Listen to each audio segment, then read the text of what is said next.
The church doors swung open, and for a moment the entire congregation held its breath. 200 guests dressed in their finest silk and lace turned in unison, their whispers dying mid-sentence. At the altar, Amara stood frozen, her white gown suddenly feeling like a costume she had no right to wear. Her hands trembled as she gripped the bouquet of imported orchids, her knuckles white against the ivory stems. The makeup artist had spent 3 hours perfecting her face that morning, but now black streaks of mascara carved rivers down her cheeks. She wasn't crying from joy. She was crying from recognition. The old man shuffling down the aisle, his worn sandals echoing against the marble floor, was the same man she had humiliated 24 hours earlier, the same man she had called filthy, the same man she had told to beg somewhere else, anywhere but near her perfect wedding venue. And now he was here, walking toward her with quiet dignity, escorted by her groom. Tunde's voice cut through the silence like a blade. "Everyone, I'd like you to meet someone very important. This is my father." The words landed like thunder. Gasps rippled through the crowd. Phones came out immediately, cameras pointing, recording every second of her unraveling. A woman in the third row whispered loud enough for everyone to hear, "Wait, that's his father? The same beggar she mocked yesterday? Oh my God." Amara's legs felt like they might give out. Her vision blurred. The room spun. How did it come to this?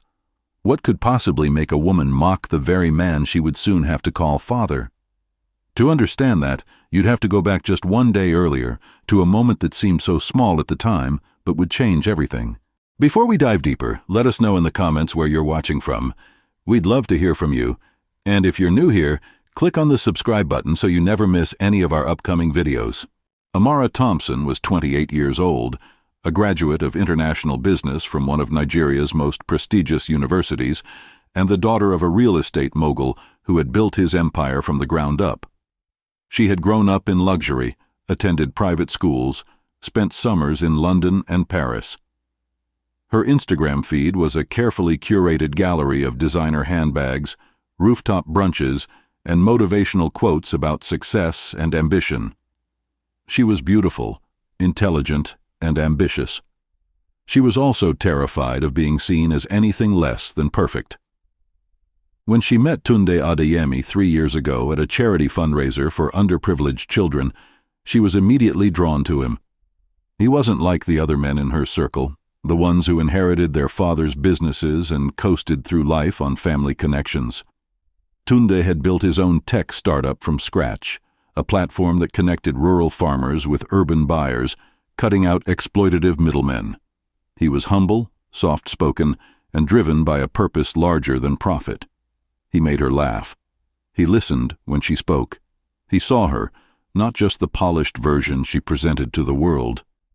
But there was something Amara never fully embraced about Tunde: his roots. He had grown up in a small village in Ogun State, raised by a single father who worked as a schoolteacher. There was no family wealth, no generational property, no safety net. Everything Tunde had achieved, he had clawed his way toward. Amara admired that story in theory, the kind of rags-to-riches narrative that looked good in interviews and social media posts. But privately, she worried. Would her friends accept him? Would her mother's society friends look down on her for marrying someone without a pedigree? She never said it out loud, but the concern was always there, lurking beneath her smiles and affectionate Instagram captions. Their wedding was set to be the event of the season. The venue was the Grand Pavilion in Lagos, a sprawling estate with crystal chandeliers, imported marble floors, and manicured gardens that had hosted presidents and billionaires. Amara had hired the most sought-after wedding planner in the city, flown in a photographer from South Africa, and secured a live band that usually performed for celebrities. The guest list included influencers, business moguls, and politicians. Everything had to be flawless, perfect, unforgettable. Tunde, on the other hand, seemed almost detached from the spectacle. He went along with her plans, nodded at her choices, but he never seemed genuinely excited about the extravagance. What he cared about was having his family there, the few relatives he had left. His father, Pa Daniel, was at the top of that list. One evening, 2 weeks before the wedding, Tunde mentioned it over dinner. "My father may come if his health allows," he said quietly, stirring his soup. "He hasn't been feeling well, but he really wants to be there." Amara barely looked up from her phone. "We'll see," she said. "It's not a charity event, Tunde. I just want to make sure the day goes smoothly." He didn't respond. He just nodded, the way he always did when she dismissed something that mattered to him. But that one sentence, that careless, thoughtless sentence, would echo in ways she could never have imagined. It would come back to haunt her, and it would cost her everything. In the final weeks before the wedding, Amara transformed. Her friends noticed it first. The easygoing girl who used to laugh at herself became a woman obsessed with control. She snapped at vendors who delivered flowers an hour late. She fired a makeup artist mid-trial because the lipstick shade was too orange. She sent back 3 batches of custom invitations because the gold foil wasn't reflective enough. Her bridesmaids tried to joke about it, calling her a bridezilla with nervous laughter, but underneath, they exchanged worried glances. "She's changed," one of them whispered during a dress fitting. "Ever since she started hanging with those high society women, it's like she forgot where she came from." Another bridesmaid shrugged. "She just wants everything to be perfect. Can you blame her? This is her big day." But it wasn't just perfectionism. It was something deeper, something more desperate. Amara was terrified of being embarrassed, of being exposed as someone who didn't truly belong in the circles she now moved in. Every detail of the wedding was a statement. I am worthy. I am enough. I deserve to be here. Meanwhile, Tunde's best man, a childhood friend named Femi, started to sense something was off. He'd known Tunde since they were kids, back when they played football barefoot in dusty village streets. Femi had watched Tunde build his life from nothing, and he knew how much family meant to him. So when Tunde mentioned, almost in passing, that his father might not make it to the wedding, Femi's stomach dropped.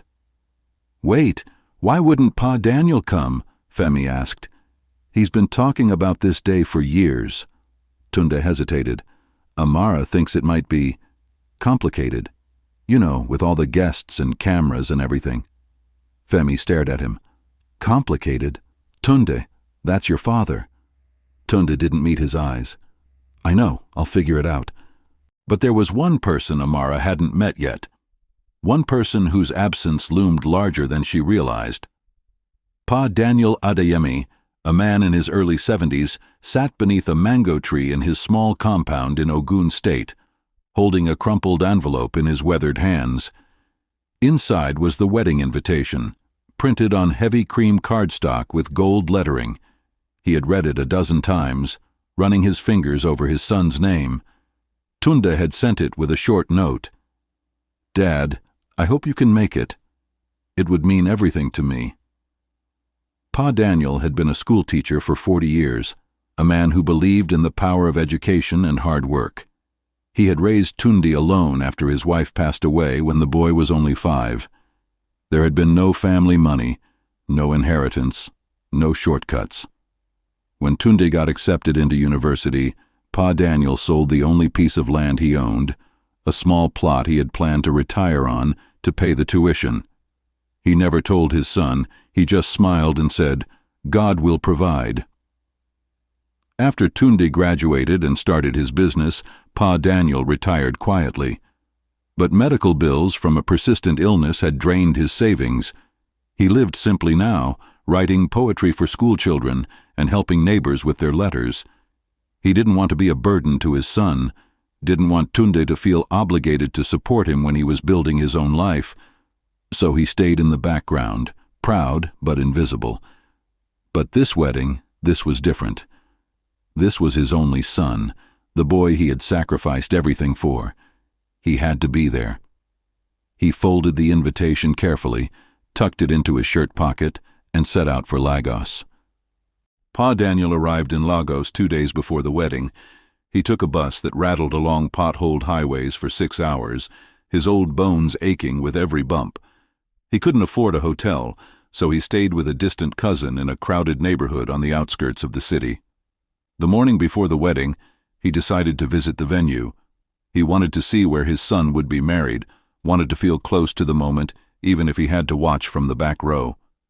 He dressed in his cleanest clothes, a faded button-down shirt and gray trousers that had been mended several times. His sandals were worn but sturdy.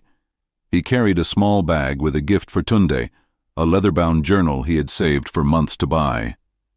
When he arrived at the grand pavilion, the place was already buzzing with activity. Decorators hung silk drapes from the ceiling. Florists arranged massive bouquets of roses and lilies. A team of technicians tested sound equipment on the stage. Everything gleamed with wealth and precision. Pa Daniel stood at the entrance, taking it all in. He felt out of place, but also deeply proud. His son had come so far. As he walked toward the main hall, hoping to catch a glimpse of Tunde, a sharp voice cut through the air.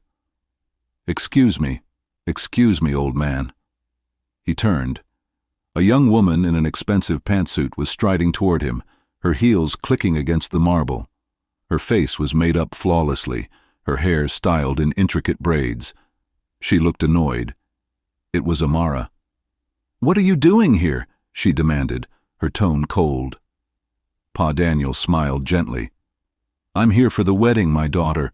I wanted to see—" "The wedding isn't until tomorrow," she interrupted, "and this area is restricted. We can't have random people walking around." He tried to explain. "I'm family. My son—" She didn't let him finish. Her eyes scanned his worn clothes, his old sandals, the frayed edges of his bag. Her expression hardened. "Look, I don't know what you want, but this isn't a place for beggars. If you need money, go ask somewhere else. Somewhere you actually belong." The words hit him like a slap. Around them, staff members and vendors froze, their conversations stopping mid-sentence. A few exchanged uncomfortable glances. One of the decorators pulled out her phone. Pa Daniel stood there, his hands still clutching his bag. His face remained calm, but his eyes held a deep sadness. "You never know who you're speaking to, my child," he said softly. Amara rolled her eyes. "Oh, please spare me the drama. Security!" 2 guards appeared, and she gestured toward Pa Daniel. "Escort this man out. We have a wedding to prepare for." As the guards gently led him away, Pa Daniel didn't resist. He just looked back once, his voice quiet but clear. "May God bless you, and may you learn what truly matters." Amara waved him off dismissively and turned back to her checklist, already forgetting the encounter. But someone hadn't forgotten. The decorator who had pulled out her phone had recorded the entire exchange, and by that night the video was everywhere. If you're still watching at this point, drop a comment with, "I'm still here." Let's see who's truly following this shocking story. Amara woke up the next morning to her phone buzzing non-stop. At first, she thought it was just wedding day excitement, friends sending congratulations and last-minute questions.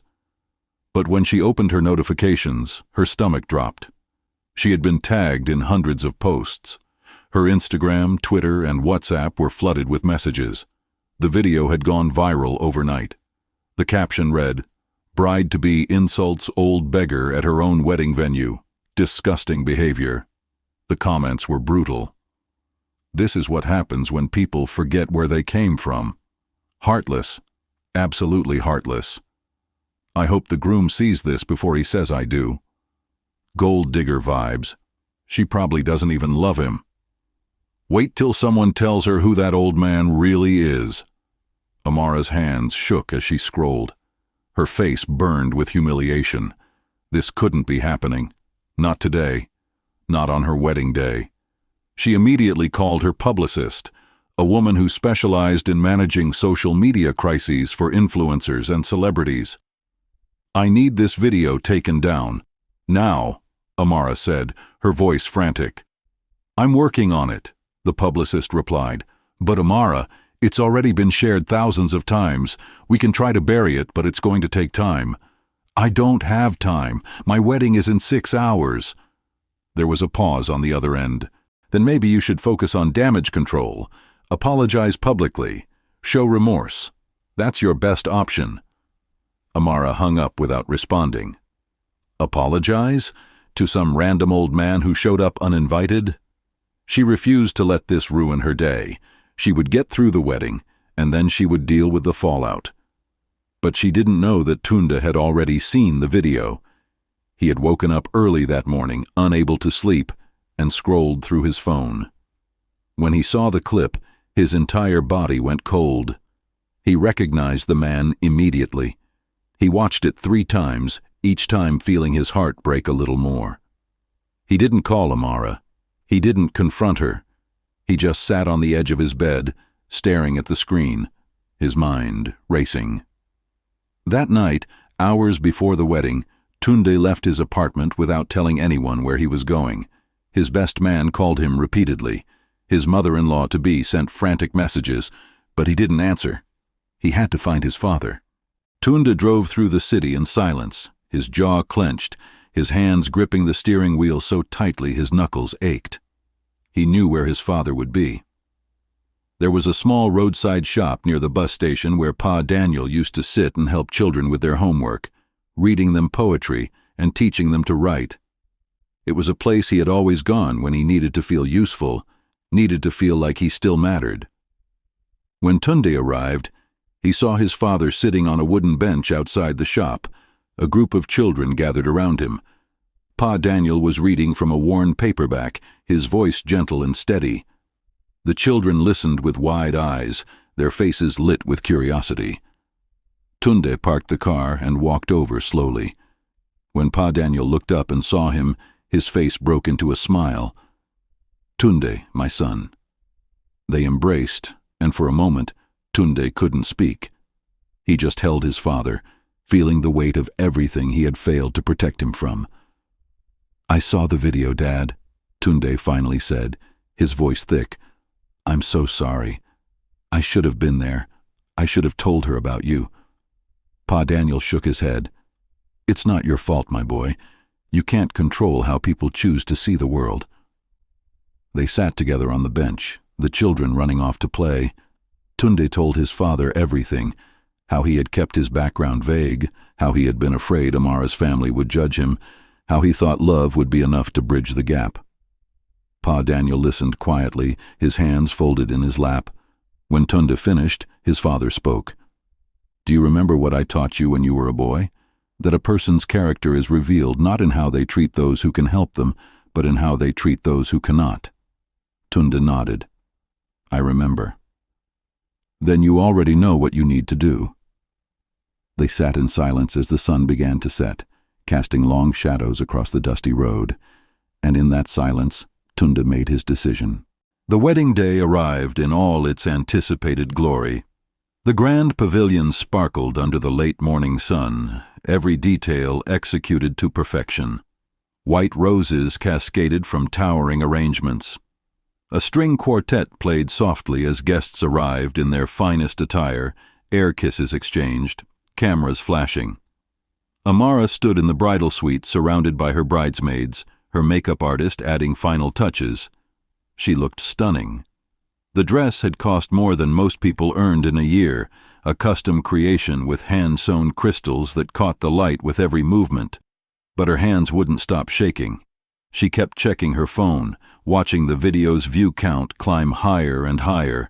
Her publicist had managed to get it removed from a few platforms, but it kept reappearing, shared and reshared by strangers who didn't know her, didn't know the pressure she was under, didn't know anything except what they saw in that 90-second clip. "You look beautiful," one of her bridesmaids said, trying to sound encouraging. Amara forced a smile. "Thank you." She would get through this. She would walk down that aisle, say her vows, and everything would be fine. The scandal would blow over. It always did. Meanwhile, in a small room on the other side of the venue, Tunde was getting ready with his groomsmen. Femi kept glancing at him, concerned. "You good, man?" Tunde adjusted his tie in the mirror. "I'm fine." But he wasn't fine. He had made a phone call that morning, one that would change everything. He had invited his father to the wedding, not as a hidden guest in the back row, as his honored father, walking him down the aisle. When Femi found out, he pulled Tunde aside. "Are you sure about this? After what happened yesterday?" Tunde's expression was calm but firm. "I've never been more sure of anything in my life." The ceremony began right on schedule. Guests filled the rows, phones ready, anticipation electric. The music swelled. The bridesmaids walked down the aisle in choreographed elegance. And then came Amara, radiant and terrified, her father's arm linked with hers. She reached the altar. Tunde stood there waiting, his expression unreadable. The officiant smiled and began the ceremony. Everything seemed to be going according to plan. And then the doors at the back of the church opened. The sound of the doors opening was subtle at first, just a soft creak of hinges, but in the silence that followed the officiant's opening words, it might as well have been an explosion. Every head turned. Whispers started immediately, a low hum of confusion and curiosity. Walking down the center aisle, his cane tapping rhythmically against the marble floor, was Pa Daniel. He wore the same clothes from the day before, cleaned and pressed as best as he could manage. His head was held high, his expression gentle but dignified. Two ushers walked beside him, guiding him respectfully toward the front. Amara's breath caught in her throat. Her vision tunneled. She felt her knees weaken. No, this couldn't be happening. Not here, not now. The murmurs grew louder. People pulled out their phones immediately, the connection instant. Wait, is that the man from the video? Oh my God, what is he doing here? This is about to get crazy. Pa Daniel reached the front row, and Tunde stepped away from the altar. He walked over to his father and embraced him, the gesture long and full of emotion. When they separated, Tunde turned to face the congregation, his voice steady and clear. "Everyone, I want you to meet someone very important to me. This is my father, Pa Daniel Adeyemi." The silence was deafening. Amara's bridesmaids exchanged horrified glances. Her mother, sitting in the second row, looked like she might faint. Amara herself stood frozen, her bouquet trembling in her hands, mascara already beginning to smudge again. Tunde continued, his voice growing stronger. "Yesterday, my bride-to-be encountered my father at this venue. She didn't know who he was. But what she said to him, how she treated him, showed me something I couldn't ignore." Gasps rippled through the crowd. Phones were now openly recording. This was no longer a wedding. It was a reckoning. "My father is the reason I'm standing here today. He sold everything he had to put me through school. He lived without so that I could have a future. He taught me that success means nothing if you lose your humanity along the way." Amara tried to speak, her voice breaking. "Tunde, please, I didn't know." He held up a hand, not unkindly, but firmly. "That's exactly the point, Amara. You didn't know. But it shouldn't have mattered. He was an elderly man who needed kindness, and you gave him cruelty. You judged him by his clothes, by his appearance, and you decided he didn't deserve your respect." Tears streamed down her face now, her carefully applied makeup ruined. "It was a mistake. I'm sorry. I'm so sorry." Tunde turned to the officiant, his decision clear. "I can't do this. A marriage is supposed to be built on love, respect, and shared values. I can't marry someone who treats people the way she treated my father." The church erupted. Some people gasped, others whispered frantically. A few applauded, quickly silenced by their neighbors. Amara reached for him, her voice desperate. "Please, Tunde, don't do this. We can work through this. I'll apologize. I'll make it right." But Tunde was already stepping away from the altar. Pa Daniel, who had been silent through it all, finally spoke. His voice was soft but carried through the microphone still clipped to Tunde's lapel. "My daughter, it's not about knowing who someone is. It's about how you treat people when you think they're nothing. That's where your true character lives." Tunde took his father's arm, and together they walked back down the aisle. The guests parted like water, some still filming, others sitting in stunned silence. Amara stood alone at the altar, her white dress suddenly feeling like a spotlight on everything she had done wrong. Her bridesmaids didn't know whether to comfort her or leave. Her mother buried her face in her hands, and as Tunde and Pa Daniel stepped out into the sunlight, the doors closing behind them, the only sound left in the church was Amara's quiet sobbing. Within an hour, videos of the ceremony were trending worldwide. The comments were merciless, but among them, scattered here and there, were a few that asked a different question. What would you have done in her place? Have you ever judged someone without knowing? 3 months passed. The viral videos eventually faded from the trending pages, replaced by new scandals and new stories. But for Amara, the aftermath lingered like a bruise that wouldn't heal. Her friends, the ones who had filled her bridal suite with laughter and champagne, slowly stopped calling. Invitations to events dried up. Her social media following, once a source of validation, became a minefield of cruel comments and reminders of her worst moment. She deleted her accounts one by one, the silence somehow worse than the noise. Her parents tried to be supportive, but even they struggled to understand how things had gone so wrong. Her father, a man who had built his empire on reputation and respect, barely looked at her for weeks. Her mother oscillated between pity and frustration, unsure how to help a daughter who seemed to have sabotaged her own happiness. Amara spent her days alone in the apartment she had once shared with excitement and wedding plans. The boxes of unused wedding favors sat in the corner, a constant reminder. She couldn't bring herself to throw them away, but she couldn't look at them either. One morning, she woke up and realized she couldn't keep living like this. She had to do something. She started small. She volunteered at a local shelter that served meals to homeless people and low-income families. At first, people recognized her. Whispers followed her. A few took photos, but she kept showing up. She served food. She listened to stories. She cleaned tables.